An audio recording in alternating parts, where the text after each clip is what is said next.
বর্তমানে এতটাই গরম যে গরমের আমরা দিন দিন অ্যারাবিয়ানদের মতো হয়ে যাচ্ছি। আর কি তাদের মতো সুন্দর নয়, উল্টো তেলে ভাজা পাঙ্গাস মাছের মতো হয়ে যাচ্ছি। বাস একই রকম বলতে এই তাপমাত্রায় তারা বের হলেও নিঃশ্বাস নেয়, আর এখন আমরাও নিচ্ছি।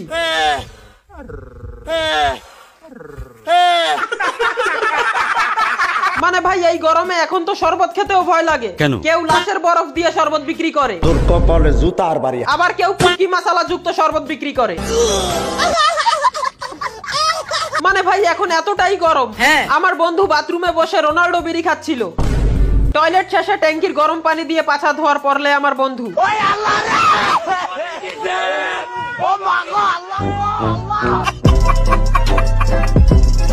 মানে এখন তো মোবাইল ফোন গুলাও এতটা গরম হয়, ফোন দিয়ে রুটি ভাজা যাবে।